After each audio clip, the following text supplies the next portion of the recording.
Welcome to Tapbook. I'm Harper Russo, and I'm excited to welcome you to chapters 6 to 9 of Agatha Raisin and the Day the Floods Came. Agatha Raisin is an amateur detective living in the Cotswolds. In this episode, Agatha will face a new mystery when a flood hits and washes away many dark secrets. Join Agatha on her journey to uncover the truth and find the killer.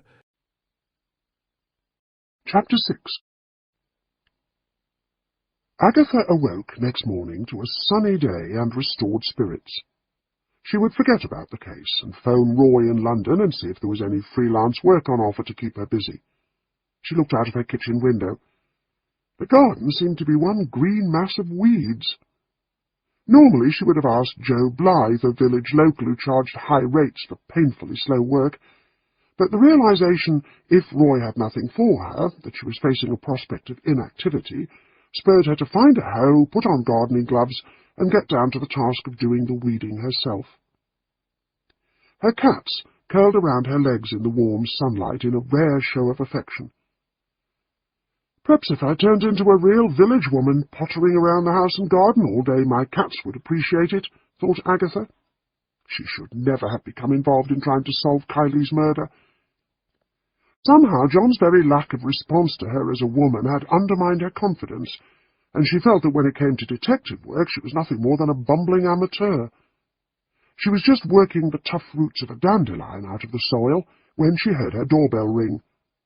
Agatha sat back on her heels, debating whether to answer it. In the days of James Lacey she would have run to the door, her heart bursting with hope, but even the thought that it might be John did not move her. The bell went again, and faintly she heard a voice shouting, "Police!" Now what? Agatha got to her feet and made her way quickly through the house. She opened the door just as the bell shrilled again. Detective Inspector Brudge stood there, flanked by a policewoman and a plainclothes officer. Agatha led them into the living room. "Where were you last night?" demanded Brudge. "Why? Just answer the question." "I've often seen this on television, and I didn't believe it happened in real life," said Agatha. "No, I won't just answer the question until you tell me what this is about." They locked eyes for a long moment. Then he shrugged. "Mrs. Anstruther-Jones was found dead in the early hours of this morning." "The wig! The glasses!" thought Agatha desperately. "Did someone mistake her for me?" "How was she killed?" "Hit and run." "Where?" "On Waterside. May we have your movements for last night?" "I came back here late afternoon," said Agatha. "I went to visit Mrs. Bloxby, the vicar's wife." "At what time?" "Oh, around 7 o'clock, I'm not sure. We talked for a bit, then I came back here." Agatha steeled herself. "Mrs. Anstruther-Jones called on me." "Time?" "Again, I'm not sure. 10, maybe." "And what did she want?" "She was meeting an old flame. She wanted to borrow my blonde wig and glasses. She said he was married, and she was meeting him for a late drink at the Evesham Hotel and didn't want to be recognized. I gave them to her." "So what was she doing walking along Waterside? Why not park at the Evesham Hotel?" "I would guess," said Agatha, "that she was enjoying the secrecy of meeting a married man for a drink. She giggled a lot. I think she probably parked on Waterside so that she could walk up to the hotel." There was a silence. Then Agatha asked, "How do you know it was a hit and run? And if it took place on Waterside, why was the body not found until the early hours of the morning?" "She had been thrown clear over some bushes. You must see the obvious, Mrs. Raisin. In the dark, and with the wig and glasses, someone obviously mistook her for you. Have you told me everything you know about the Kylie Stokes case?" "Yes," said Agatha. She could not tell him now, at this late date, about the attempt on her life. "We'd better take time and go over everything, and I mean everything, you know again. Someone obviously thinks you do know something that might incriminate him." So Agatha talked and talked. The policewoman took notes in rapid shorthand. The cats, sensing Agatha's distress, coiled around her ankles. And then a policeman appeared in the room, escorting John Armitage. "Oh, God," thought Agatha, "I must do something. He might tell him that I was nearly the victim of a hit-and-run." "Sit down, Mr. Armitage," said Brudge. John sat down next to Agatha on the sofa. He outlined what had happened to Mrs. Anstruther-Jones. John gave an exclamation and turned to Agatha. "Why, that's what—" Agatha threw herself into his arms and kissed him on the mouth. "Don't tell them," she mumbled against his lips, and then drew away, saying, "Oh, darling, I'm so frightened. I lent her my wig and glasses, and somebody obviously thought it was me." John looked at Agatha impassively, and then turned to Brudge. "I suppose you want to know where I was last night? More than that, I want to know everything you've found out. You have been investigating a murder with Mrs. Raisin here. Somebody obviously finds her a threat. Let's go over again what you've got." While John talked, Agatha nervously fingered her lips. She found that one sturdy hair was growing just above her upper lip, and blushed red with mortification. Had he felt it? Should she excuse herself and run up to the bathroom and yank it out? But if she left the room, and without her controlling presence, John might let slip about the attempt on her life. Such was her worry about that hair that she could hardly feel all the fear she should have been feeling about what had been another attempt on her life. Brudge turned back to her. "Did Mrs. Anstruther-Jones tell you who she was meeting?" "Tom, someone," said Agatha. "I know, Tom Clarence." Brudge said to his detective, "Get on to that right away. He might still be there. Now, Mrs. Raisin, I have warned you before, and I'm warning you again. No more amateur investigation. If it weren't for you, that woman would still be alive. If you plan to leave the area, you must let us know where you're going. The same goes for you, Mr. Armitage. You will now accompany us to headquarters, where you will both make formal statements." "I'll just go to the bathroom first," said Agatha. She fled up the stairs and into the bathroom, found a pair of tweezers, and yanked the offending hair out. Damn middle age and all its indignities. John and Agatha had followed the police cars to Worcester. After they had given their statements and were making their way back to Carsley, John said stiffly, "I'll drop you off, and then I really ought to get down to some work." "I wasn't making a pass at you," said Agatha, studying his stern profile. "I was trying to shut you up from saying anything about the attempt on my life." "I gathered that. Nonetheless, I do have to work, and we've been told not to interfere any more. That poor woman. What a mess." Agatha realized that the only connection she had with John was Kylie's murder. Now he would no longer have time for her. It must have been that hair, she thought. He must have felt it and got a disgust of me. The world is full of young, pretty, smooth-skinned women. Why should he even look at me? She gave a strangled sob. "There now," said John, "don't cry. I know you must be feeling dreadfully guilty about poor Mrs. Anstruther-Jones's death, but you lent her the disguise in good faith."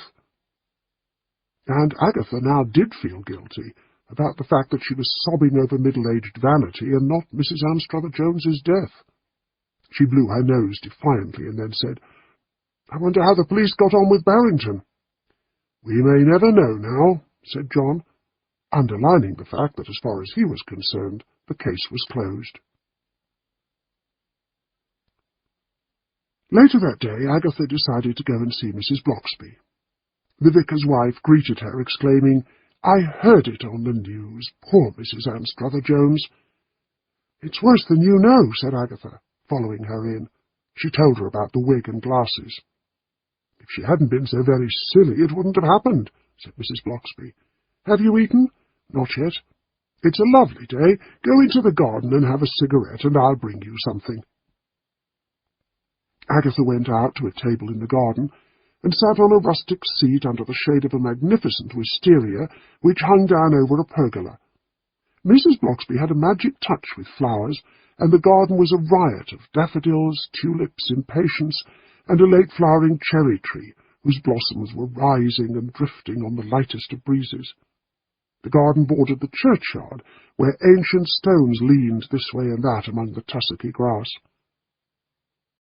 Mrs. Bloxby emerged bearing a tray with a glass of chilled wine and a plate of ham salad, saying, "There you are. You'll feel better when you've had something." As Agatha ate, Mrs. Bloxby said, "Yes, she didn't have to wear the wig and glasses. You say she was going to meet an old school friend, so why the secrecy? She envied you, you know. I think she wanted to be like you." "That makes me feel worse," groaned Agatha. "Now the police have told me very firmly to back off, and John doesn't want to have anything to do with me, and I think it's because I kissed him. "Oh, Mrs. Raisin. No, it's not what you think. I was trying to warn him not to tell the police something, but you see I've got this hair growing above my upper lip, and maybe he felt it against his skin and got disgusted." The vicar's wife emitted an odd sound. Agatha glared at her. Were Mrs. Bloxby not such a lady, Agatha could have sworn she actually sniggered. "Mrs. Raisin, here is a man who has just learned that a woman who used to visit him as much as she could has been brutally killed. Then you kiss him? I really don't think he would have noticed if you'd had a full beard." "May I stay here for a bit?" asked Agatha. "I don't feel like going back to my place. I let the cats out into the garden before I went to Worcester, and they're being fed." "Stay as long as you like," said Mrs. Bloxby, and then started guiltily as she heard her husband arriving home. She rose hurriedly to her feet. "Back in a minute." Agatha heard the murmur of voices. Then she heard the vicar exclaim, "That wretched woman is nothing but trouble." Mrs. Bloxby returned to the garden just as Agatha heard the vicar's study door slam. "On second thoughts, I'd better be going." "Oh, do stay." "No, I'd planned to phone Roy Silver and see if there was any freelance work going. I never got round to it. I'll do it now. Keep myself occupied." A sad Agatha walked along to her cottage. Nobody liked her, and nobody wanted her. She was just turning into Lilac Lane when she saw Joanna Field going into John's cottage. She hesitated. Should she join them? What had Joanna found out? Probably nothing, she thought sourly, just finding some excuse to call on him. Agatha decided to check her face for any other hairs, and then put on a face pack. The green goo was just beginning to harden when the doorbell rang. She splashed water on her face and scrubbed it with a clean towel, and then ran downstairs. Agatha opened the door to find John and Joanna there. "Why aren't you at work?" she asked Joanna. "We were all sent home early." "Joanna has some interesting news." John smiled. "You've got little patches of some green stuff on your face." "Go into the kitchen," said Agatha. "Back in a minute." She rushed upstairs again, and this time looked in her magnifying mirror. Sure enough, there were little bits of green stuck to various parts of her face. "I need glasses," came the thought, but she quickly dismissed it. She washed and creamed her face and washed it again. Carefully she applied makeup before going back down to join them. Joanna was wearing figure-hugging trousers in a biscuit colour, and she had a crisp white blouse tied at her slim waist. John was wearing a blue shirt and blue cords in a soft material. Despite the difference in their ages, they looked to Agatha's jaundiced eyes very much a couple. "Coffee?" she asked. "Wait till you hear Joanna's news first," said John. Agatha joined them at the kitchen table and smiled at Joanna. "I will not be jealous," she told herself firmly. "It's like this," said Joanna. "Barrington was taken away on Sunday evening by the police." "How do you know this?" "Wait.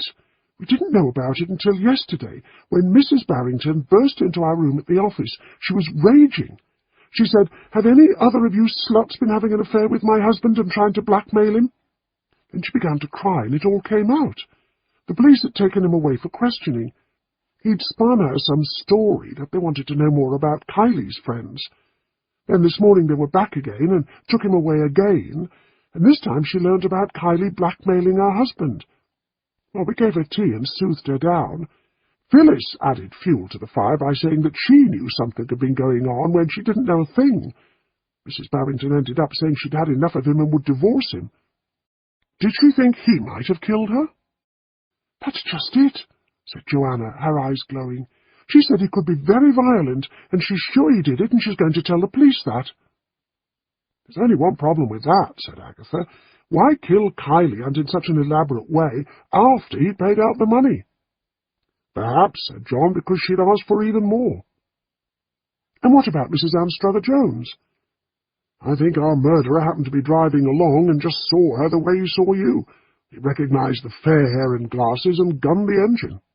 "What do you mean, the way he saw you?" asked Joanna. Agatha shot John a repressive look and said quickly, "Just what he said. He means the murderer thought Mrs. Armstrong-Jones was me." "How exciting!" "How exciting to be young and not have anyone out to kill you," thought Agatha. Then she had an awful idea.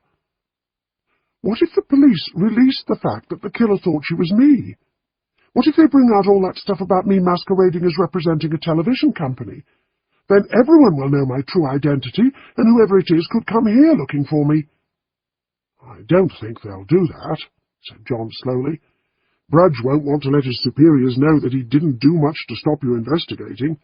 No, I don't think they'll do that. They discussed the case this way and that without getting any further. Then Joanna said, I'd best go home now. I'm a bit hungry and haven't had anything to eat yet. I'll take you for something, said John. Would you?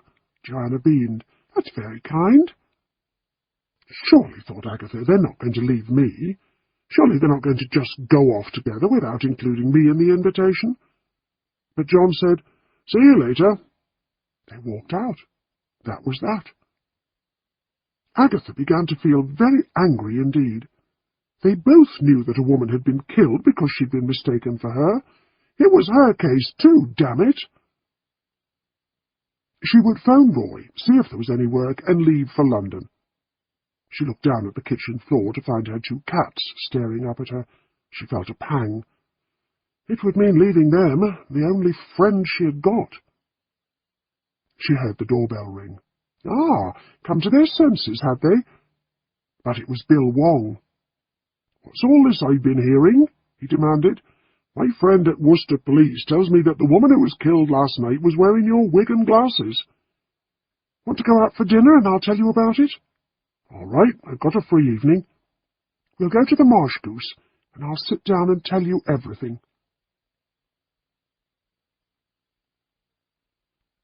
When they were seated at a table by the window in the Marsh Goose in Morton-in-Marsh, Agatha saw John and Joan at another table across the room. They waved to her. She ignored them. Let's order first, said Agatha. Then I'll begin at the beginning and go on to the end. Damn, I feel like getting drunk tonight, but I've got to drive you back after dinner, and then you've got to drive to Cirencester. Them's the laws. Bill's almond eyes crinkled with amusement in his smooth young face. The next time I get interested in some man, thought Agatha, I'll make sure he's more wrinkled than I am. They ordered their food, and then Agatha began to tell him everything that she knew, and everything that had happened, with one exception. She did not tell him about the attempt on her life. He listened carefully. Then he said, Barrington's got a cast-iron alibi. After he was released by the police the first time he was taken in, he phoned his wife and said he was dashing off to Birmingham to see a client. He did dash off to Birmingham, but to a hotel, where he spent the night with a Miss Betty Dix. Who's she? Some Birmingham secretary whom he's been seducing with promises that he's ready to leave his wife any day now. He left Birmingham early in the morning to get to his work in Evesham, but he went home first, where he found the police waiting for him, so he could not have killed Mrs. Anstruther-Jones. But he could have killed Kylie. Doubtful. Whoever killed Kylie is now scared enough to want you out of the way. Have they offered you police protection? Agatha shook her head. I think they're so mad at me for interfering in police business that they don't care if someone does bump me off. Either that, or they're convinced that whoever killed Mrs. Anstruther-Jones still thinks you're researching for television. If they, or he, or she, or whoever, knew your real identity, they would have made an attempt on your life in Carsley.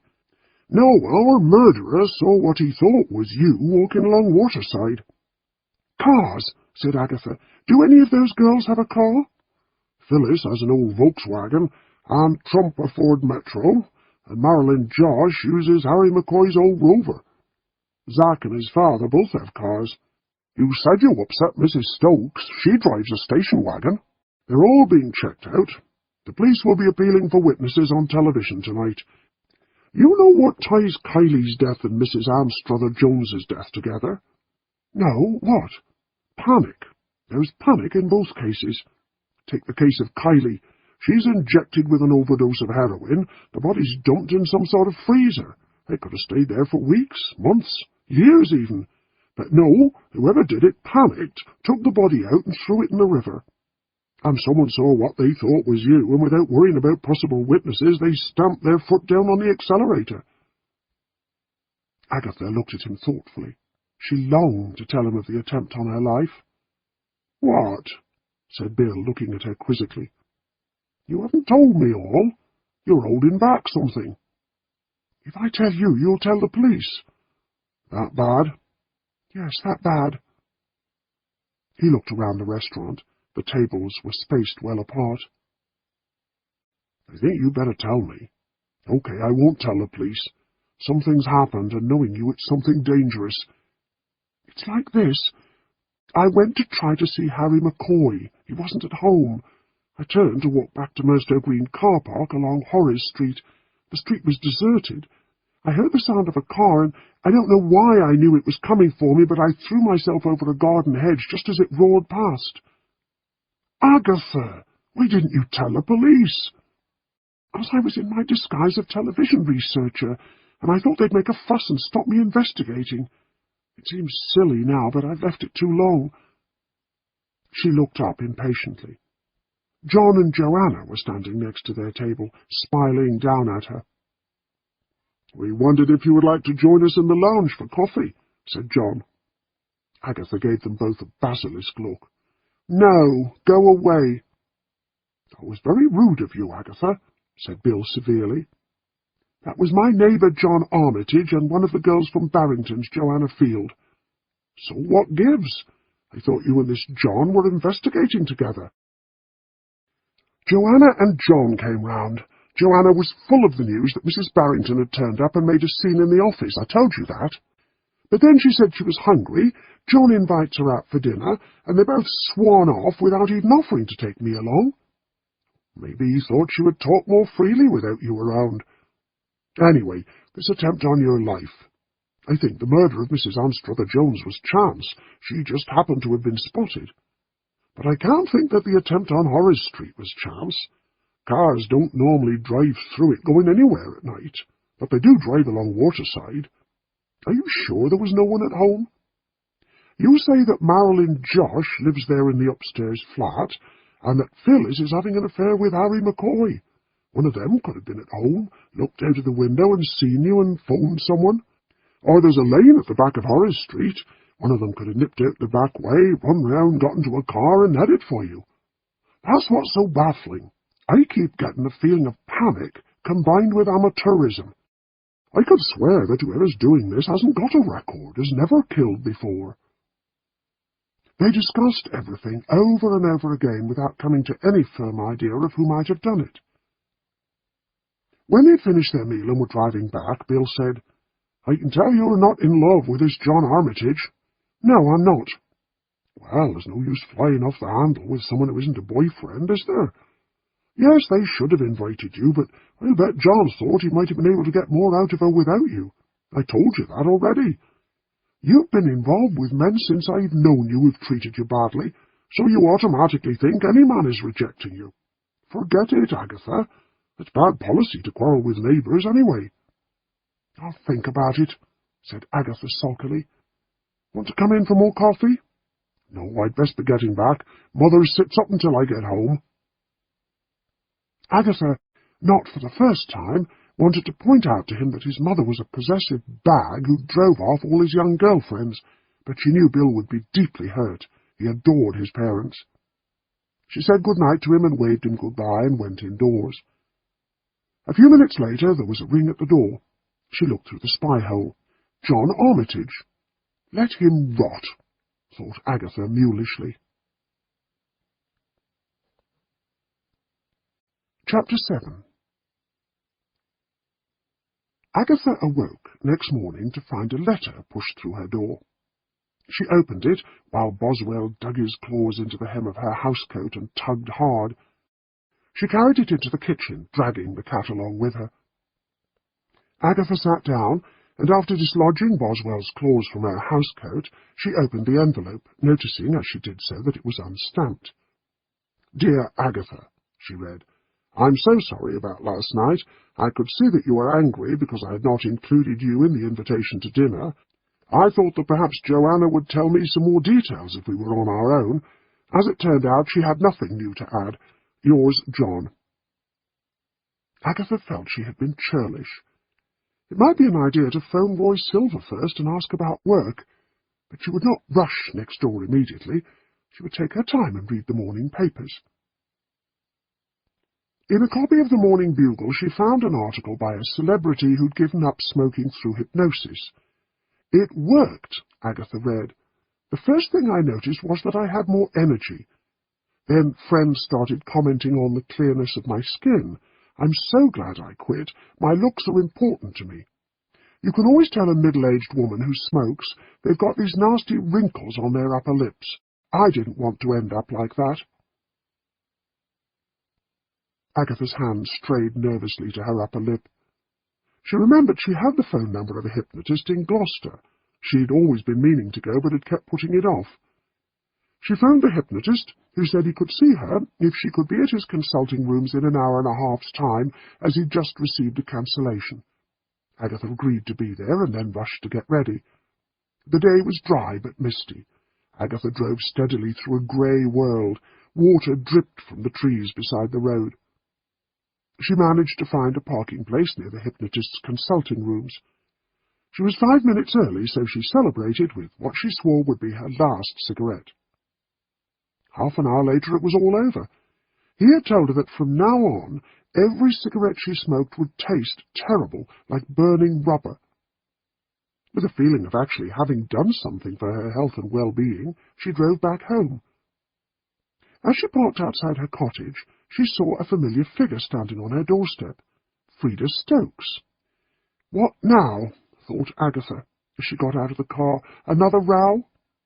She pinned a smile of welcome on her face. Frida greeted her with a cry. Oh, Agatha, I'm so sorry. Come inside, said Agatha, opening the door. Come through to the kitchen, sit down, I'll make some coffee. Agatha plugged in the percolator and sat down at the kitchen table, opposite Frida. I didn't want to believe what you told me. I couldn't believe what you told me, said Frida. The police called on me. Mr. Barrington has admitted paying Kylie, my Kylie, to keep her quiet. I'm beginning to wonder if I knew my daughter at all. She was always like a child to me, innocent. I'm not like those other girls, Mum, she'd say. I don't sleep around. I'm saving myself for my wedding day. Did she need a lot of money? Asked Agatha, wondering if Kylie had indeed had a drug habit. She was always asking me for money. It was a bit hard for me, for I don't make that much. But she was my only child. I couldn't refuse her. Now I remember things about her, like she would wear clothes for a few months and then take them back to the shop and try to get her money back. She had this raincoat, for about 8 months, and she took it back to the shop and tried to say she'd just bought it, but they wouldn't take it back. So she asked me to take it to the dry cleaners. I did that and gave her the coat. She took it into her bedroom, and then she came out with it, and it was covered in grease spots. She said the cleaners had ruined it, and I had to take it to them and demand the price of the coat. They paid up in the end, but they accused me of having put the grease stains on myself. They said there was no way it could have happened otherwise. Frida looked tearfully at Agatha. Do you think Kylie was greedy? Perhaps, said Agatha cautiously.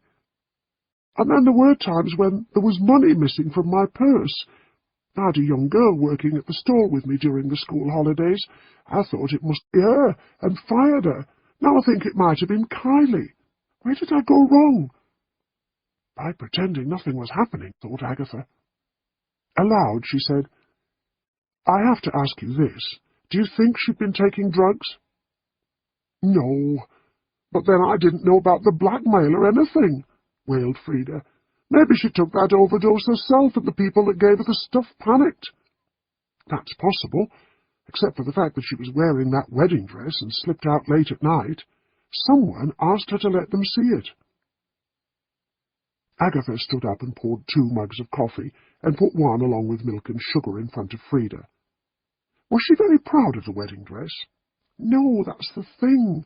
It was my sister Josie's girl's gown. Josie's daughter Iris had only worn it once, and it cost Josie a mint.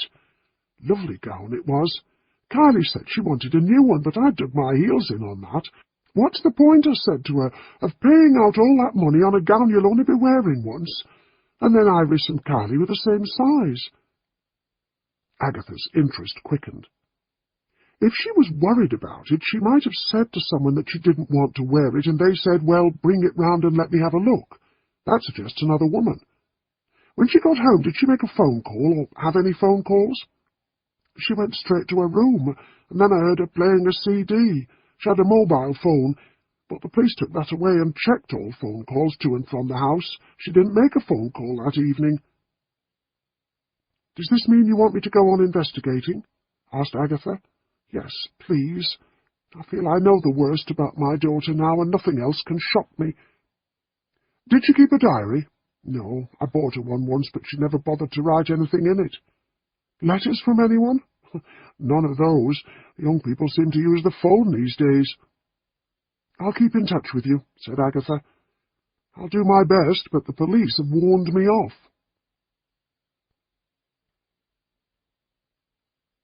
After Frida had left, Agatha phoned John Armitage. You'd better drop round, she said. There's been a new development. When John arrived, Agatha told him about the visit from Frida and what she had said. We need to find out more about that hen party, said John. We need to find out if one of them volunteered to look at the dress. And there's another thing. What? No phone calls, but what about email? Someone could have sent her an email to her station at the firm. Joanna could check that for us. Oh, her, said Agatha. Yes, her. She's bright and she's clever and she knows your real identity, which the other girls don't. I don't chase young girls, Agatha. I'm not interested if you do, said Agatha crossly. She automatically lit up a cigarette and then scowled in distaste and stubbed it out. What's up? I went to a hypnotist, said Agatha. He said every cigarette I would now smoke would taste like burning rubber, and he was right. John burst out laughing. There's one thing about you, Agatha. No one could ever call you boring. That's me, a laugh a minute, said Agatha gloomily. And I'll take you for lunch to make up for last night. Agatha brightened. I'll go and change while you phone Joanna. She went upstairs and changed into a trouser suit and a tailored blouse, noticing with delight that the trouser waistline was quite loose. She carefully made up her face and sprayed herself liberally with champagne perfume before going downstairs to join him. Joanna said she would check Kylie's machine after all the others had gone for the night. If we wait round the corner in the Little Chef, she'll join us there about 7 o'clock this evening. Aren't you coming, Joanna? Demanded Marilyn Josh, as the other girls put on their coats. I've just got a couple of bills to send out, said Joanna. I'd better get them done now. Please yourself, said Phyllis nastily, but it's no use sucking up to the boss. He's not in. Joanna shrugged and pretended to concentrate on her computer. It was, she thought uneasily, as if the others suspected she was up to something. They seemed to take a long time to leave. She stayed at her desk until she heard them all disappear at last into the night. Then, just as she was about to rise from her desk, Sharon Heath came back in. Still here? She said. Want me a mo? I left something in my desk. Joanna typed steadily, glad she'd taken the precaution of leaving her computer switched on. She heard Sharon behind her, opening and shutting drawers and muttering, Now where did I put that dratted thing? Then a grunt of satisfaction. See ya, said Sharon. The office door banged shut, and Joanna could hear her high heels clacking off down the corridor.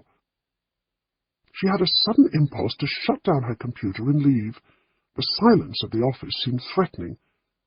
But if she found something, John would be pleased with her. He was very attractive. She wondered if there was anything going on between him and that Raisin woman. No, definitely not. No vibes there. She had enjoyed her dinner with him. Older men were so much more attractive. She cocked her head to one side and listened. She rose again. She heard footsteps in the corridor and sat down again hurriedly. The door opened. George, who manned the front desk, put his head round the door. I want to lock up. How long you going to be? Give me 5 minutes, said Joanna. Right, give me a shout on your road out. She waited again until all was silent. Get on with it, she told herself. Joanna took a deep breath and crossed the office floor to Kylie's desk. She switched on the computer. The screen lit up bright blue. Hurry up and warm up, urged Joanna. She got into the email and began to read. "Ah, now we have it," she said. The blow that struck her on the back of the head was vicious and sudden. She slumped forward on the keyboard. Agatha and John fidgeted restlessly in the little chef. "It's now 7:30, said John. "She's had plenty of time. I hope nothing's gone wrong." "I'll wait here," said Agatha. "Why don't you drive along past Barrington's and see if there's still a light on in the office?" This book is continued on Disc 4. Disc 4. Agatha and John fidgeted restlessly in the little chef. "It's now 7:30, said John. "She's had plenty of time. I hope nothing's gone wrong." "I'll wait here," said Agatha. "Why don't you drive along past Barrington's and see if there's still a light on in the office?" John left, and Agatha waited anxiously. What if John decided to take Joanna off on his own again with the excuse that he'd get more out of her that way? I should have given him my mobile phone number. She waited 10 minutes, and then sighed with relief as she saw John's car turning into the car park once more. He sat down and leaned forward and said urgently, "There was an ambulance. She was being carried out." "Dead? Oh, God, not dead!" No, there was breathing apparatus over her face. The police were there, and that George fellow was talking to them. They didn't see me. What with the ambulance and the police cars, a crowd had already gathered. I stood at the back. "We'll need to find out which hospital they've taken her to." "Where would that be? Here in Evesham, Worcester, Redditch?" "Got your phone?" "In my bag."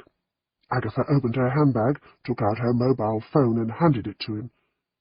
She fretted and fidgeted as he made several phone calls. "It's early yet," she finally interrupted him. "She may not have arrived at whatever hospital they've taken her to. Let's go home and then try again." John tried again from Agatha's cottage. At last he found out that Joanna had been taken to the Alexandra Hospital in Redditch. Agatha was all for rushing there, but John said, "We should wait until the morning." "Did they say what was up with her?" "No, just that she'd been admitted." Agatha gave a click of annoyance and took the phone from him. She dialed to the Alexandra Hospital, introduced herself as Joanna's aunt, and asked to be put through to the sister in charge of the ward where Joanna was. She asked several sharp questions, and then put the phone down. "She's got a bad concussion and is not allowed visitors until further notice. Now what do we do?" "There's nothing we can do. In fact, I think we've done enough. We should never have involved that poor girl." "And I can't question the other girls now that I've given up my disguise. You'll need to do that." "Agatha, one woman is dead and another concussed. All we seem to do is put innocent people in peril." "But will the police guess about checking Kylie's email?" "We can hardly phone them up now. They told us to stay out of it." "And I can't phone Bill Wong, you know, my detective friend. He would be very angry with us." "I know. Frida Stokes. I told you we'd been forgiven. She could suggest it to the police." Agatha went through to the living room to phone. John sat in the kitchen and waited. Books were easier. He didn't have a conscience about people who got hurt or killed in books. He waited uneasily until Agatha came back. "Fine, I told her. She said she'd wait until it was on the news and phone them then. It all looks bad for Barrington. I wonder if that alibi of his is foolproof." "He could have killed Kylie, but why would he sneak out of a Birmingham hotel and go cruising the streets of Evesham in the hope of running you over?" "True," said Agatha moodily. "It all comes back to those girls. They must have known she was staying on in the office. One of them could have been suspicious, crept back and hit her." "Oh, Lord, I just remembered, Agatha. There are security cameras at the entrance to Barrington's. Not only will the police be able to check who came and who went, but they will also have a clear picture of the crowd watching the ambulance. They might have a good shot of my face and come demanding to know why I was there. You just stick to your guns and say you were driving past to meet me at the Little Chef when you saw the crowd, the police cars and the ambulance and stopped and got out to have a look. I hate this lying. Did you never think of joining the police force and being legit? I'm too old." "So what now?" "I think we should just get on with our lives and leave the mess to the police." "I suppose so. I feel like phoning up my friend Roy Silver and seeing if there's any work for me." "Like what?" "Like in public relations. Get up to London and away from here for a bit. Then I won't be tempted to meddle, although I'll feel I'm letting Frida down. She's going to let me know how she gets on with the police. I won't do anything until I hear from her.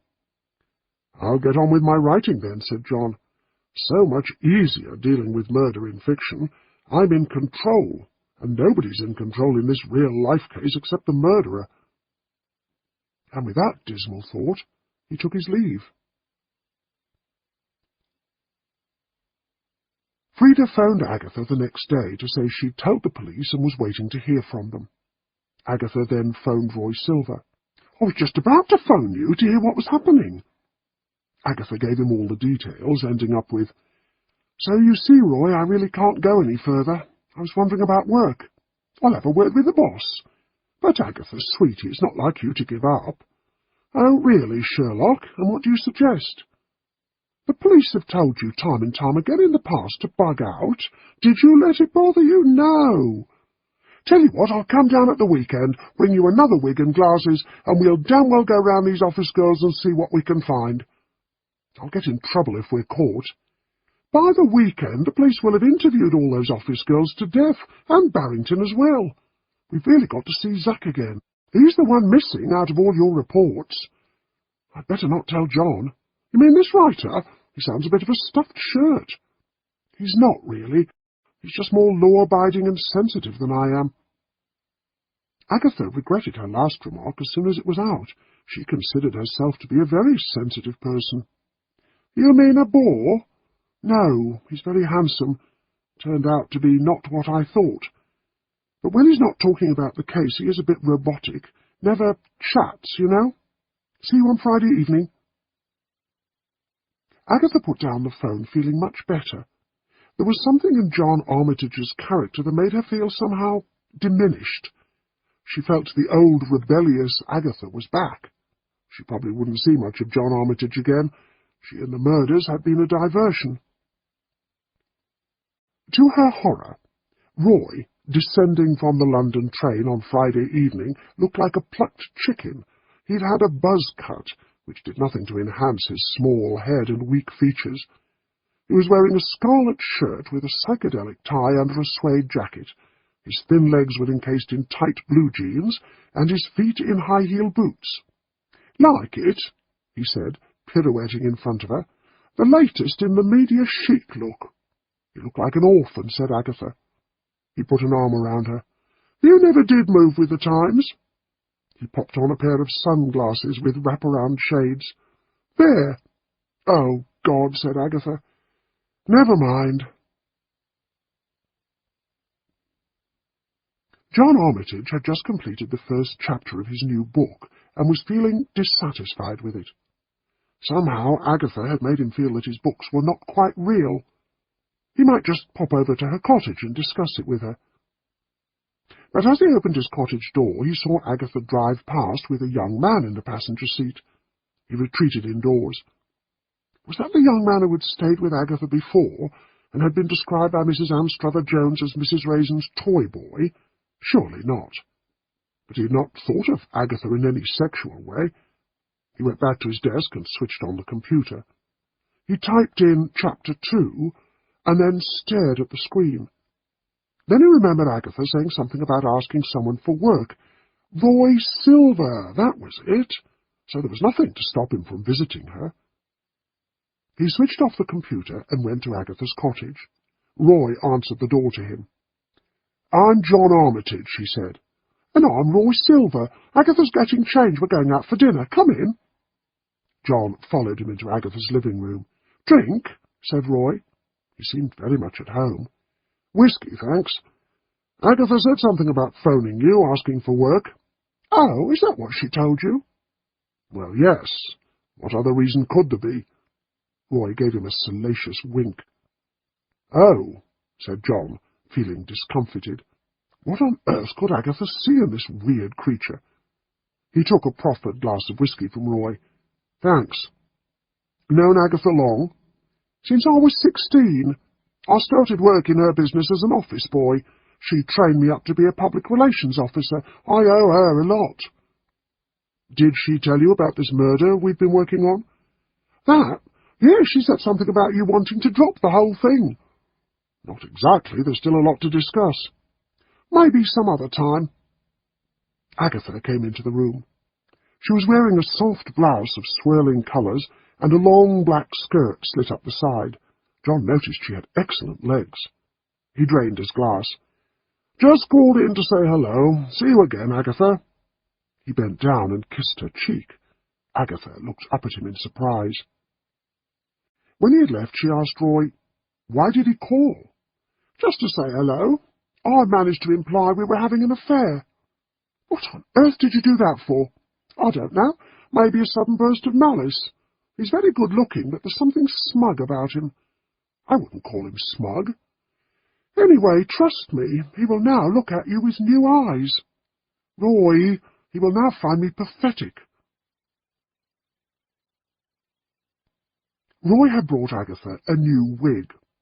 The heavy waves of hair hung down on either side of her face, making it look thinner, and the glasses were large with fake tortoiseshell rims. She tried both on before they left the cottage the following morning. "Great," said Roy, surveying the effect. "Doesn't look like you at all." "I'd better take them off now, and you can stop somewhere on the road to Evesham, and I'll put them on again. If John sees me in the wig, he'll know I've gone back to investigating, and he might turn all moral and phone the police." Roy looked shocked. "He wouldn't do that, would he?" "Maybe not, but I'm not going to risk it." On Agatha's instructions, Roy drove into Broadway instead of taking the bypass. He pulled into a parking place and waited while Agatha put on the wig and glasses. "Property values here must have soared after they got the bypass," said Roy, looking around. "I remember driving through here when I first came down to see you, and the street was jammed with cars and trucks. Are you ready? And who do we try first? We should see Zack." "Let's try Sharon Heath first. I'd like to know the repercussions from the attack on Joanna."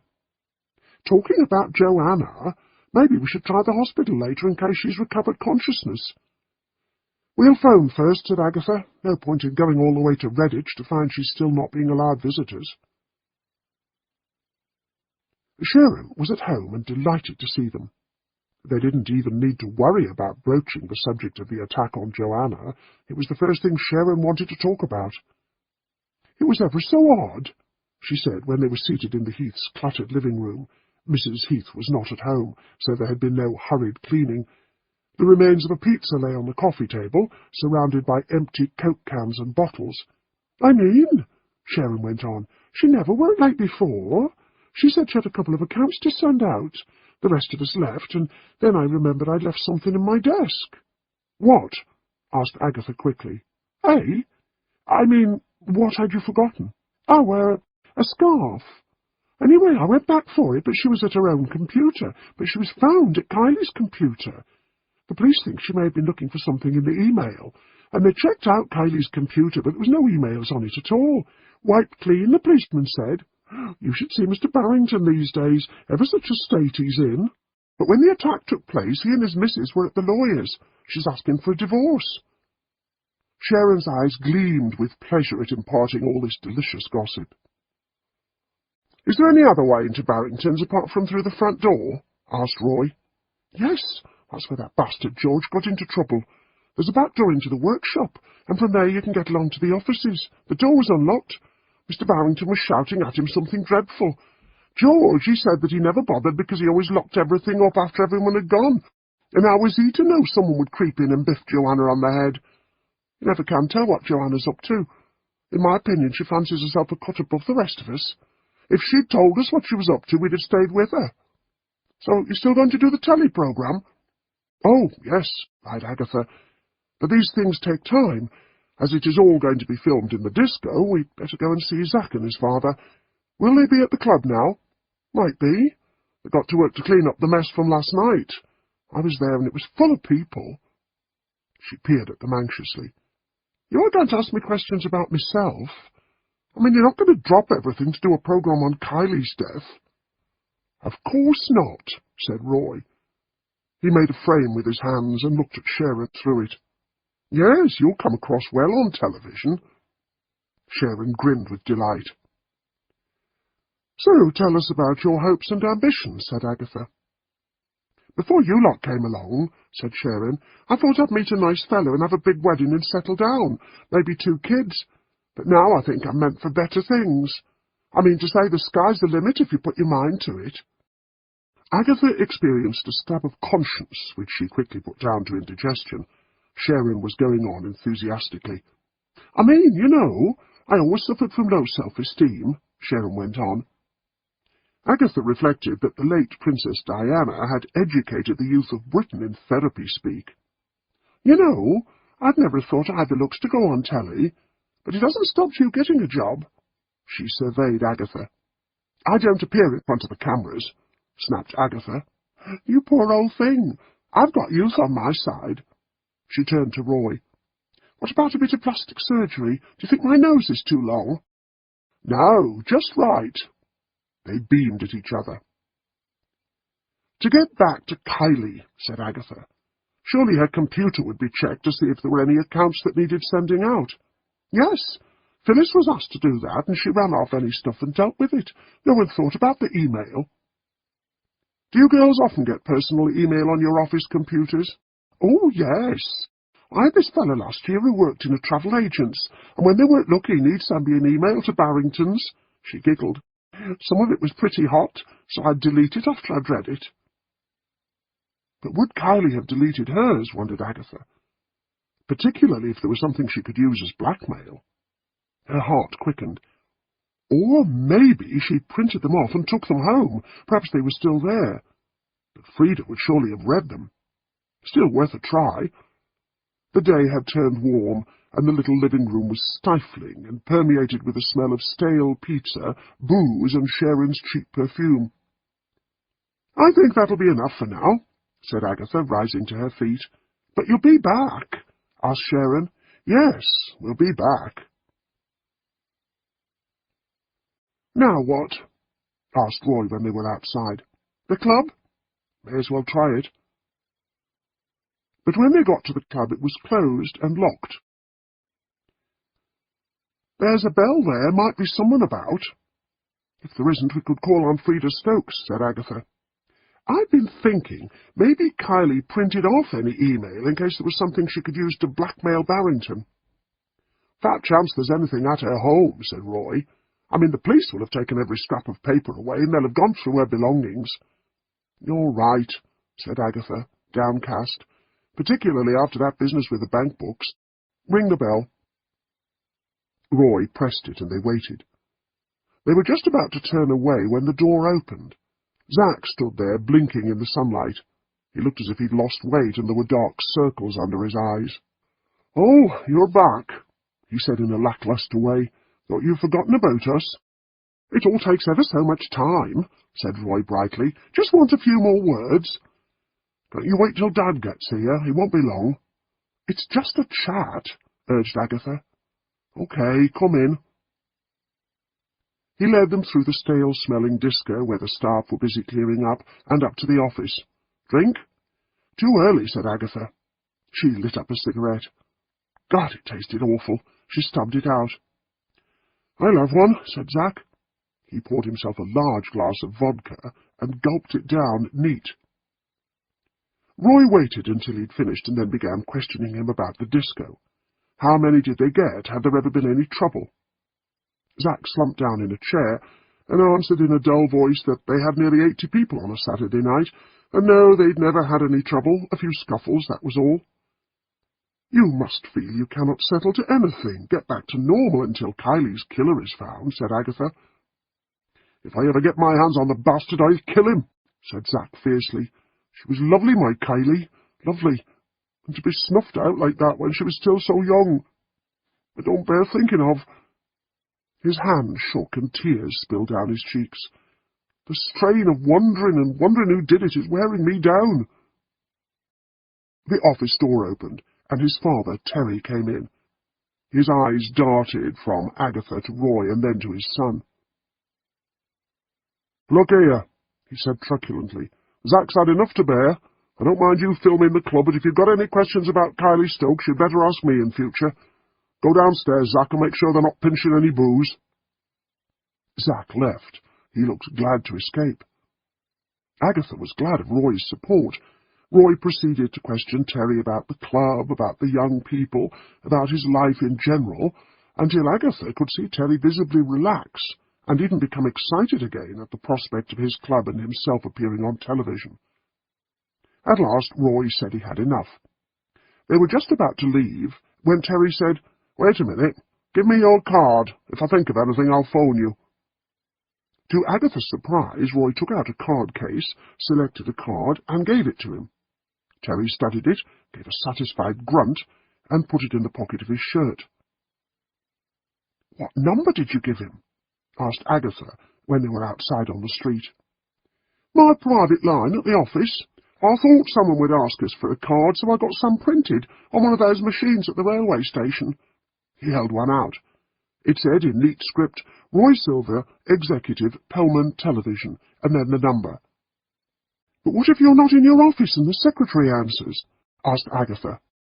"I primed her. I told her just to say, 'Mr. Silver's secretary,' and then if someone started asking about television, to field the query."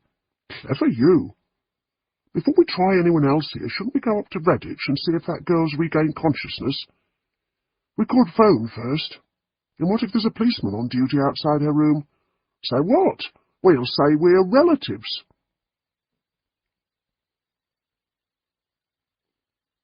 Chapter 8. Agatha was silent on the road to Redditch. Her conscience, never usually very active, was beginning to bother her. She felt responsible for the death of Mrs. Anstruther-Jones and for the attack on Joanna. When they were clear of Evesham, she took off the wig and threw it on the back seat and put the glasses in the glove box. Should there be a policeman on duty outside Joanna's room, then she did not want any report of a woman in a blonde wig getting back to headquarters. "A lot of hospitals don't bother much about visiting hours," said Roy. "Let's hope this is one, or that we arrive at the right time."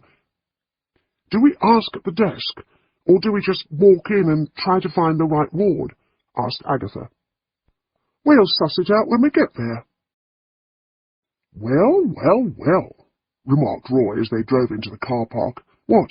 Over there, just getting out of that BMW. That's John Armitage, and carrying a huge bouquet of flowers." "Let's join him," said Agatha. "No, let's follow him. I bet he knows where to go." They scrambled out of the car and set off in pursuit of John. The hospital was busy with visitors arriving and leaving. They followed him along corridors until he stopped at a door and spoke to a policeman sitting outside. The policeman went into the room. Agatha and Roy hid behind a trolley full of laundry. The policeman came out again and said something to John. He went in. "Let's go," urged Roy. Agatha pulled him back. "We can't." "Why not?" "He'll ask our names. If we give our real names, he'll make a note of it, and I might get a rocket from Brudge. If I say I'm Joanna's aunt, she might start screaming that she hasn't got an aunt. Everyone's got an aunt. Her parents are dead. She may not have been in touch with her relatives. Now let's retreat to the car park and question John when he comes out." As they stood waiting beside John's car, Roy asked, "Is he keen on her?" "Don't be ridiculous. He's old enough to be her grandfather." "Makes no difference. That was an awfully big bunch of flowers." The inside of Agatha's head felt like a mess. Guilt was swirling around in there, mixed with apprehension, mixed with jealousy that John Armitage, so indifferent to her, should be presenting Joanna with an expensive bunch of flowers. They waited a full hour before John emerged. "Come to see Joanna?" he asked, walking up to them. "We decided it would be better to get a report from you. I'm not a favourite with the police at the moment," said Agatha. "And come to think of it, neither are you." "Oh, I'm all right. Joanna asked to see me." "Why?" demanded Agatha sharply. "Did she remember anything?" "Not a thing. The last she knew was a hard blow on the head." "This turns out to have been one wasted journey. What about going back to Evesham, Agatha, sweetie, and question some of the others?" said Roy. "She can't do that," said John. "She'd need to wear her disguise, and apart from the fact that the police have got it, she's been warned off." "I'll sit in the car and let Roy do the questioning," said Agatha quickly. "You were in there for an hour. What did you talk about?" "Books, films, things like that." "Come along, Roy. You can drive." Agatha turned on her heel and headed for her own car without so much as a goodbye. John followed them down the road to Evesham. He noticed as they were approaching the town that Agatha leaned over to the back seat and picked up a blonde wig and began to arrange it on her head. What on earth was she doing, keeping up the masquerade when the police had told her not to? But he felt he was being left out. Could Agatha really be having an affair with that young fellow? Roy had implied as much. Roy would need to leave for work on Sunday evening. Better leave things until then and call on Agatha. "Who next?" asked Roy. "I don't know," said Agatha wearily. She suddenly just wanted to go home and forget there was the real world out there where handsome men, however old, preferred pretty young girls. "Buck up, Aggie, you can't win them all." "It's your fault. You should never have let him think we were having an affair." "If it makes you better to think that. Anyway, turn your mind to the problem at hand. Who have we got?" "I think," said Agatha reluctantly, "that the best person to see next is the horrible Phyllis. She hated Kylie. Kylie took her boyfriend away. She might let something slip. Got her phone number?" Agatha leaned over to the back seat and picked up a clipboard. "I've got all the phone numbers and addresses here. So let's phone her, ask her to meet us. Where?" "There's a good pub round the corner from the car park, Pub Grub." "That'll do. So phone her." "You do it. I can't stand her, and I need a little more time to psych myself up." Roy phoned Phyllis's number.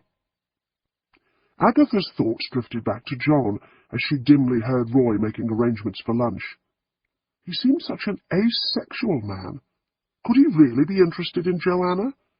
And had his ex-wife really been such a monster, or was there something wrong with him? She jerked away from her thoughts as Roy said, "Come on, stop dreaming about what might have been. Let's go and meet Phyllis." Although the pub was only a short walk from Phyllis's flat, it was a good half-hour before she arrived. Agatha, on seeing her, judged that Phyllis must have taken the time to plaster on an extra layer of makeup. Her fleshy features were covered in a thick white foundation cream and blusher. Her eyelashes had so much mascara on them that they stuck out like wires, and her lips, already large, had been made larger by a coat of scarlet lipstick. When she'd ordered her food and drink, Roy said, "I think you're ever so brave." "Why's that?" said Phyllis. She moistened her lips and wondered what her chances were of fascinating this television executive. "I mean, you're still working at Barrington's. You must be wondering if you'll be next." "Not me," said Phyllis. "Let me give you the lowdown on our little Kylie. She was a nasty little bitch, batting her eyes at anything in trousers and screwing around with the boss." "How did you learn that?" asked Agatha. Phyllis looked mysterious. "Little bird," she said. "But who would kill her?" asked Roy. Phyllis leaned forward until her bust was resting on the table. "Cherchez l'homme," she said. "What?" Agatha looked at her puzzled. Phyllis gave a superior laugh. "It means look for the man." "You mean cherchez l'homme? That's what I said, didn't I? Anyway, but a tart like Kylie is bound to have been more than one Mr. Barrington." "Anyone you can think of?" "No, but the police will find him. She got what was coming to her." "You're an intelligent girl, and you've certainly given us something to think about," said Roy. Phyllis tried to bat her eyelashes at him, but the wiry upper set got stuck to the lower ones, and so there was a silence until she had prized them apart. "What about the evening Joanna was attacked?" asked Agatha. "Sharon said she went back for a scarf. Did she join you again? And did she have a scarf?" "Didn't notice." Phyllis held up her empty glass. "Another of these? I mean, you're on expenses anyway." Roy went to the bar to get more drinks. "Nice bum," said Phyllis, surveying Roy's back. Agatha reflected that as Roy was so skinny and his jacket hung down over his rear, Phyllis was not in a position to judge. Phyllis was possibly just aping what the women's magazines told her to say. Did women really admire men's bottoms? Or had it started as a sort of feminist remark to try to even the sexes? Roy came back. "Thanks. Cheers," said Phyllis. "Where was I? Oh, Joanna. That's a dark horse, Little Miss Prim. She's involved somehow. Must have been worried there was something on Kylie's computer that might incriminate her. Here's the thing." Her eyes gleamed. "Harry McCoy, he told me that one evening he saw Barrington driving past him on Evesham High Street, and he could have sworn that Joanna was in the car next to him." "I hope that's true, and I wonder what John will make of it," thought Agatha. "I'm a bit tired of St. Joanna." Their food arrived. Agatha stared at Phyllis in amazement. She'd never seen anyone eat so quickly. One minute her large mouth was bent down over the plate, and it seemed as if the next minute the plate was empty, like watching a vacuum cleaner sucking up food. Phyllis then went on to describe her hopes of becoming a television star. She pointed out that she was the only one of the girls with any looks to qualify for stardom. Agatha and Roy ate steadily, and tried not to listen as Phyllis's harsh voice went on and on. They would have liked to escape, but Phyllis demanded more drink and pudding, and so they had to wait until she'd demolished a large helping of apple pie and custard, washed down with a double vodka and Red Bull. Her face flushed with drink and food, she went on and on, until at last they were able to make their escape. "Phew," said Roy when they were free of her. "Now what?" "I can't bear listening to any more of these silly girls' dreams of stardom," said Agatha. "Let's ask John if he can find out from Joanna about Barrington. Harry McCoy could have been mistaken, and you're jealous of John's interest in Miss Joanna. I am not. It's too good a lead to ignore." John was at home when they arrived. He listened to them carefully and then said, "He was probably just giving her a lift home." "Along the High Street?" jeered Agatha. "Wrong way." "Well, I suppose I've got nothing better to do. I'll run back up to Redditch and let you know what she says." "What about a visit to your friend Mrs. Bloxby?" suggested Roy when John had driven off. "We'll tell her what we've got and see what she says. She's very intelligent." "She may be busy," protested Agatha, who did not like hearing something that suggested Mrs. Bloxby might have better powers of deduction than she had herself. "We can try." Mrs. Bloxby was at home and pleased to see them. Agatha rather sulkily listened as Roy outlined the latest findings. "It must have something to do with drugs," said Mrs. Bloxby. "Why?" demanded Agatha. "I think it's got something to do with blackmail and jealousy." "Just a feeling. Say someone knew about how worried Kylie was about that wedding dress, and that someone phones her up, or if it was one of those office girls, says to her something like, 'Why don't you nip out of the house with it and let me have a look?' Kylie had probably drunk a lot at the hen party, and so she wouldn't see anything odd in going out in the middle of the night with it. Surely the police have thought of that. They must be looking for someone who saw a girl carrying a dress through the streets of Evesham at night." Agatha lit up a cigarette, made a face, and stubbed it out again. Why had she even tried? And she'd never lit up a cigarette in the rectory before. "To turn to parish matters," said Mrs. Bloxby. "We have a gentleman who is mounting an exhibition of old photographs of the Cotswolds in the school hall a week on Friday.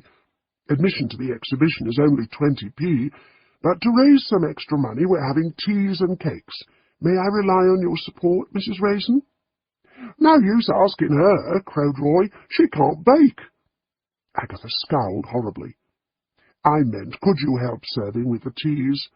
Mrs. Anstruther-Jones was one of our helpers, and the poor woman can't do it now." Guilt over Mrs. Anstruther-Jones's death prompted Agatha to say gruffly, "Yes, put me down. Splendid." "I wonder how John's getting on," thought Agatha. John entered Joanna's hospital room quietly. She was lying asleep and looked very young and fragile. He put the box of chocolates he had brought her on the table beside the bed. Joanna's eyes opened and she looked up at him. "John!" she exclaimed, a delicate pink colouring her cheeks. "2 visits in one day. I've got good news, too. I'm to go home tomorrow." "They're sure?" "Yes, I'm completely recovered." She eased herself up against the pillows and gave him a radiant smile. Joanna, there's one little thing that made me curious. It's about the Kylie Stokes business." Her eyes flirted with him. "And I thought you came rushing back to see me." "It's just that you were seen one evening in Barrington's car going along Evesham High Street." "He gave me a lift home one evening." She looked down and plucked at the bed covers. He noticed she had painted her nails red, and Joanna wasn't what he would have considered a red-nail sort of person. "Oh, really?" jeered Agatha Raisin's voice in his head. "And just what is a red-nail sort of person?" "Joanna," he persisted, "if he'd been driving you home, he wouldn't have gone by way of the High Street." There was a long silence. Then she asked in a small voice, "Will you be telling the police?" "Neither I nor Agatha is particularly popular with the police at the moment, but I think you'd better tell me about it." "He's not a very nice person," mumbled Joanna. "I know that. I gathered that." He took a deep breath. "Did you have an affair with him?" She blushed as red as her nails. "Yes," she whispered. John had a sudden mental picture of Barrington, with his florid face, thinning hair, and hairy hands. Why, in God's name? "It started when he did give me a run home one night, and he did go home first to pick up some files. He said there was a new restaurant just opening up in Cirencester, very expensive, and perhaps I would like to go. I'd never been to an expensive restaurant before, and I thought it would be a bit of fun. I enjoyed myself. He told me he was planning to get a divorce. He'd made a mistake in his marriage. He said the business was doing well and he could soon afford to take a holiday, maybe the Caribbean, and he wished he could take someone like me. I've never been abroad. I'm ambitious. I want to see the world. I thought, why not? He said if I'd go with him, he'd get a divorce and marry me, so it wasn't as if I would be committing adultery or anything. We started to have an affair. I suppose it wasn't what you'd call an affair. 3 evenings at my place, that was all. I didn't enjoy it a bit, but I thought what marriage to him would entail, being able to go to posh places and glamorous holidays. Then he just stopped seeing me. After a week I went into his office. He blustered and said he'd been busy. The business wasn't doing as well as he'd thought, and his wife had invested in it. I felt such a fool. But I hadn't been in love with him, so it wasn't that bad, until I found he'd been going out with Kylie. So I took it upon myself to warn her off. She just laughed at me and told me to go and take a good look in the mirror. Barrington may not have been serious about someone like me, she said, but he was dead serious about her. I hated her. Silly little bitch. John felt sad. Joanna thought she was a cut above the rest of them, and he had believed that too. She had read and admired his books, so, with his writer's vanity, he had assumed she must be intelligent. "Did you kill Kylie?" he asked. "Of course not. What do you take me for? She wasn't worth the effort." Joanna lay back on the pillows and closed her eyes. "I'd better be going," said John. Joanna's eyes flew open. "But I'll see you soon. We'll go to that restaurant again and have a chat." "I'm going to be very busy," said John. "New book to write. I won't be socializing for a while." She studied him, her eyes suddenly hard.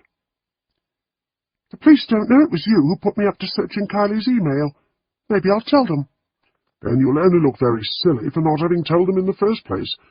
They will call on me, and I will be obliged to tell them what you've just told me about Barrington." John turned on his heel and walked out. As he drove back, he could feel a great loathing about telling Agatha Joanna's story welling up in him. It is a sad fact that there are no new wounds, only old wounds reopened, and the distasteful incident with Joanna had only served to remind him of the failure of his marriage. His wife had been so very beautiful, and he so proud of her. Speaking at writers' conferences, he'd enjoyed a thrill every time at looking down from the podium and seeing her blonde beauty staring rapturously up at him. When he had found out about her first affair, he had been devastated. She had wept and promised that it would never happen again. But it had, several times, until the humiliation he had felt had killed love. Not that he had loved Joanna, or had planned to take a friendship any further, but he had been flattered by the way she'd hung on his every word. In fact, he remembered now that over dinner it had been he who had talked of books and plays and films, while Joanna had breathlessly agreed with everything he had said. He decided to drive straight on to London and spend some time with friends. But if he didn't return home to the village, Agatha would phone the police, and he needed to pack. He didn't need to tell Agatha about Barrington and Joanna. Surely that had nothing to do with the case. Anyway, he should have left the whole thing to the police.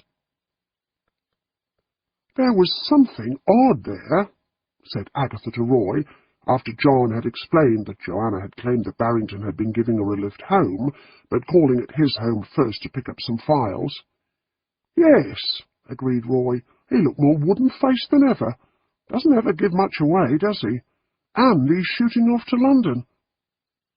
"There was something at the back of his eyes," said Agatha. "He looked hurt.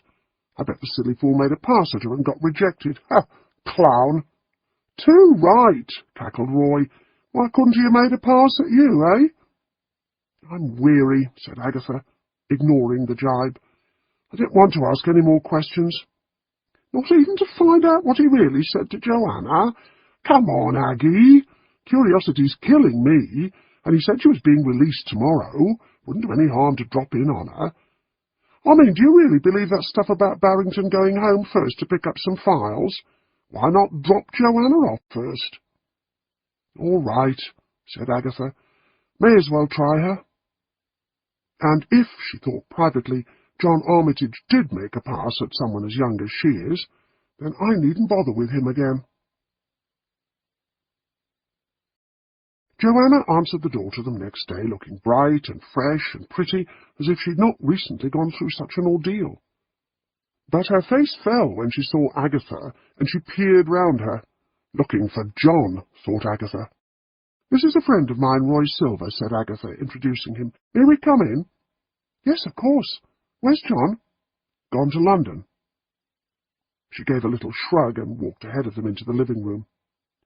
"So," began Agatha, settling herself on a sofa next to Roy, "can you remember anything at all about the attack?" "Not a thing," said Joanna. "One minute I was sitting in front of Kylie's computer, and then the next I was struck on the head, and that's the last I remember until I came to in hospital." Agatha decided to pretend that John had not told them anything. "I heard that you were seen one evening in Barrington's car going along the High Street." Joanna rose to her feet and took some dead flowers out of a vase and put them in the garbage bin. She returned and sat down. "Sorry, just tidying up. You were saying?" Agatha repeated it. "John asked me about that," said Joanna. "What did he tell you?" "He didn't tell us anything," lied Agatha. "It was simply that Mr. Barrington had to collect some files from home before going on to Birmingham. He said he would pick them up and then run me home." "Was this unexpected?" asked Agatha. "I mean, had he offered to run you home before?" "Never." "So why this time?" Why?" demanded Joanna angrily. "I happened to be leaving as he was leaving, that's all." Joanna's face was flushed and she was staring at the floor. "No, I don't think that's all," said Agatha. "We're not the police. Why don't you get it off your chest?" Joanna glared at her. "That rat told you." Identifying the rat as John, Agatha smiled enigmatically. "So it was a brief fling until he dumped me for Kylie," Joanna spat out. "You must have hated her. She was a grasping, silly bitch." "A blackmailing silly bitch, too," said Agatha. "You didn't try to blackmail him yourself." "What do you take me for?" "I don't know. I wouldn't in a million years have supposed you would have an affair with a man like Barrington." "He promised to marry me. He said he would take me on holiday. It's all right for a rich old cow like you." "Watch your mouth." "Anyway," said Joanna sulkily, "you don't know what it's like never to have travelled, never to be able to afford to go to good restaurants, buying clothes in thrift shops. These old men are all the same. I hate old people." Her eyes suddenly lit up with malice. "John Armitage was another one. He wanted me to move in with him, can you believe it? But I knew he would turn out like Barrington, so I turned him down. It's no use asking him about it. He'll deny it." "I'm sure he will," said Roy. "Do you think Barrington was involved in any way with Kylie's death?" He may not have done it himself, but he could have paid someone to do it. He probably did. I wouldn't put anything past him. I don't think so, interrupted Roy. I mean, he'd paid her the hush money, and it was in her account. She could have asked for more. I think that will be all for the moment. Agatha stood up. I think that'll be all forever, said Joanna. Get out and don't come back. Wow, said Roy as they retreated to the nearest pub. What did you think of all that? I don't think for a moment that Armitage made a pass at her. Oh, really? Then why didn't he tell us? Probably did fancy her and felt like a fool when he found out she was just a little gold-digger. I must say they all seem a horrible bunch of girls. The Russians have a saying, the fish always rots from the head down. You have a rotten boss and you get rotten staff. Do you think, Agatha, that the business is really successful? There's all that about his wife having the money. I'm weary. We shouldn't give up. Are there any of these girls that seem decent and ordinary to you? Well, there's Anne Trump. Lives with her parents. Seems straightforward enough. Let's try her. Once they were both seated facing Anne Trump some 10 minutes later, Agatha, once more wearing her disguise, began to wonder how to broach the subject of Kylie Stokes and Joanna Field.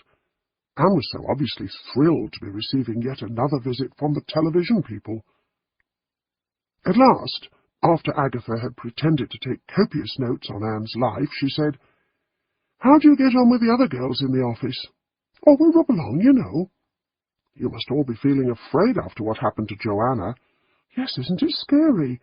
But I mean, whoever attacked her won't try again, and she was evidently checking Kylie's email. I want to ask you a personal question. Did your boss ever come on to you? Her eyes widened in surprise. You mean Mr. Barrington? No, he didn't.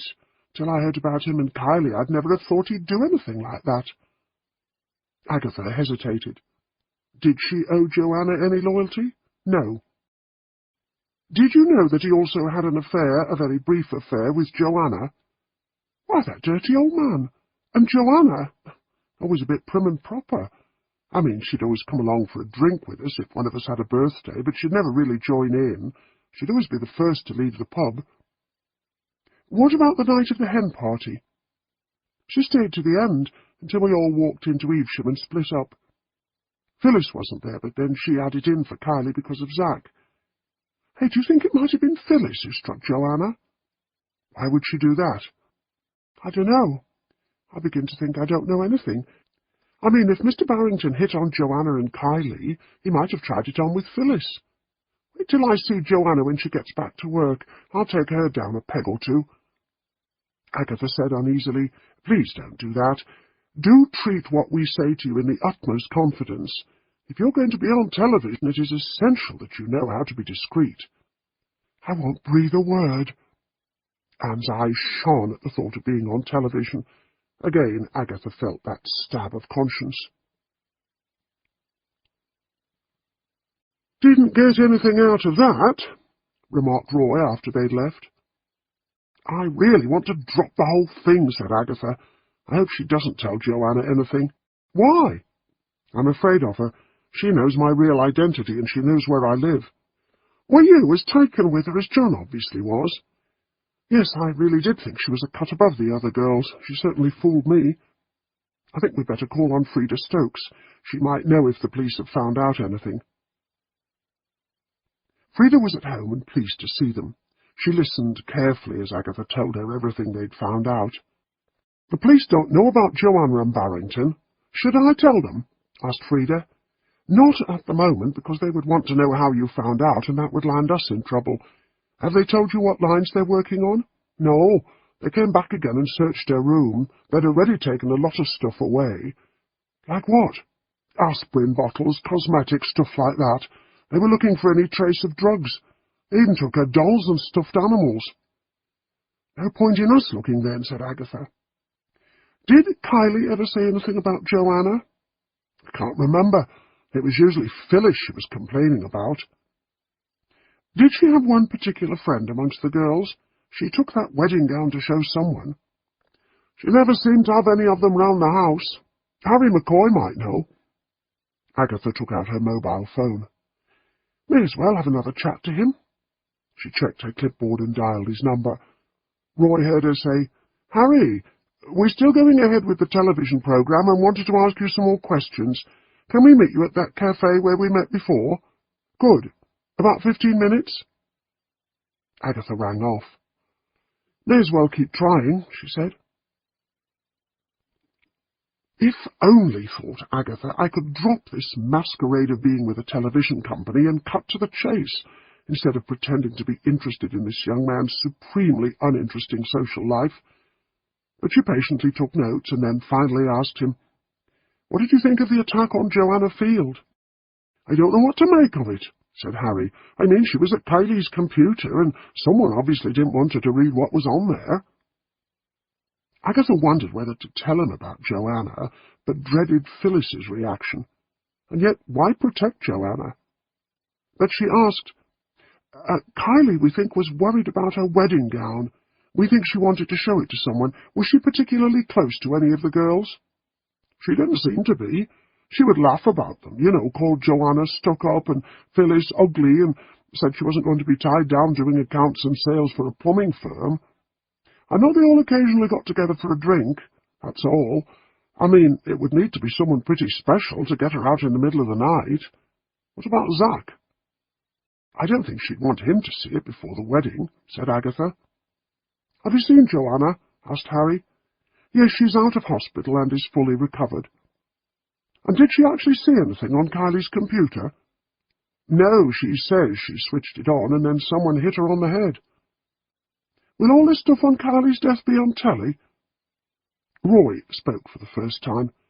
We're doing some background on it because we can hardly do a programme on the youth of Evesham without mentioning her death. It's been in all the papers. Harry laughed. Phyllis won't like that, being upstaged by Kylie even when she's dead. Agatha looked at his laughing face. Didn't you mourn Kylie's death? What? Well, of course, in a way. I mean, when she died, it wasn't as if she was my girl anymore. But you have been intimate with her. Not for a bit, though. He never really knew Kylie, thought Agatha. He had found her decorative, and that had been enough. Agatha saw Roy off at the station that evening. After Harry, they'd decided not to see anyone else. They'd returned to Agatha's cottage and had typed out what they had discovered, and it seemed to lead absolutely nowhere. After playing with her cats, Agatha went up to bed feeling suddenly lonely. She showered and got ready for bed. She tried to read a light romance, but the words could not take her mind off the case.